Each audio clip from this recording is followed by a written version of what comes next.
Mahadevi, Vikramaditya II's queen. It has many features in common with the Kailasanatha temple at Kanchi.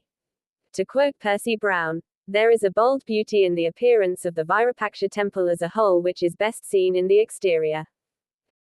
It is a comprehensive scheme as it consists not only of the central structure, but of a detached Nandi pavilion in front, and it is contained within a walled enclosure entered by an appropriate gateway.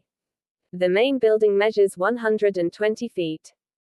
The interest of the architect to ornamental details is best seen in the moldings, pilasters, brackets, and cornices, and also the perforated window.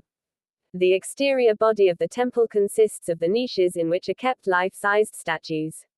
The temple consists of a square sikara. To sum up in the words of Percy Brown, the Virupaksha temple is one of those buildings of the past in which the spirit still lingers of the men who conceived it and wrought it with their hands. In paintings, Kayvayatejanta is assigned to the Chalukya period. Among the remarkable scenes mention may be made of the temptation of the Buddha, and the Persian embassy. 2. The Rashtrakutas of Malkhed. The period from 700 AD to 1000 AD constitutes a brilliant epoch in the political and cultural history of ancient Karnataka.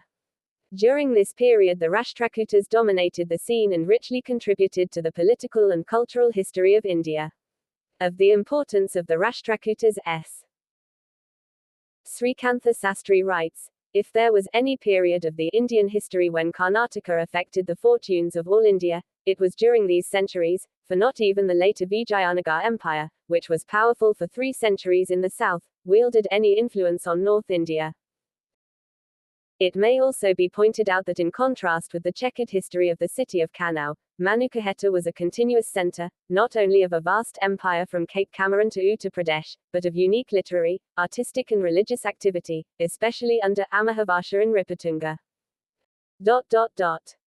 The Rashtrakuta dynasty for nearly 2 centuries produced illustrious rulers like Dantidurga, Krishna I, Govinda III, Dhruva, Amahavasha, Krishna II, Indra III and Krishna III, whose sway was acknowledged not only by the South Indian dynast-wise but both the palace and the Pratiharas felt the full brunt of the Rashtrakuta power. From the political point of view, the Rashtrakuta Empire constitutes the most brilliant episode in the history of the ancient Deccan. No other power south of the Vindhyas played such a dominant role in the history of northern India. Until the age of the Maratha Peshwas in the 18th century. It may be added that it was not only in the political sphere but in culture also. Karnataka influenced India of the dominance of the Advaita philosophy of Sankara, in the Sanskrit and vernacular literature of the Brahmanas and the Jainas. In the architecture of Ellora and Elephanta, etc., in music and other fine arts, in the Smriti literature and in the propagation of culture in Greater India. 46. 99 388. Political history. The origin of the Rashtrakutas has been traced by some scholars to the Rattas or Rashtrikas, a tribe politically important, mentioned in the Asokan Rock Edict.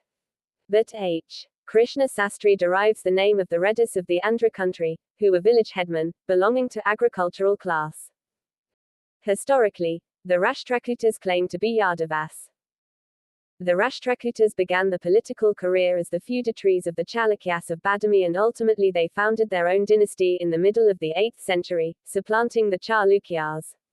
The founder of the Rashtrakuta dynasty was Dantidurga, a monarch of remarkable abilities. During the course of his career he is said to have conquered Sindhabhupa, Pallava, Nandavarman and the kings of Pandya, Chola, Paramara, Malva, Kalinga, Lata and Kosala. He did not live long after this and died at the age of 36 or 37, in 756 AD. Krishna I, 756 to 775. Dantidurga died childless and therefore his uncle Krishna succeeded him. His reign of about 19 years constitutes an important epoch in the art history of the Rashtrakutas. After consolidating his position at home, he proceeded towards the Chalukya capital and broke down their last resistance. Then he invaded the Ganga kingdom, defeated Sripurusha and accepted his submission. The eastern Chalukya ruler, Vishnuvardhana IV, was forced to acknowledge the supremacy of Krishna. These victories brought him the southern frontier of the Chalukya territory and a part of eastern Chalukya dominion. He also conquered Konkan.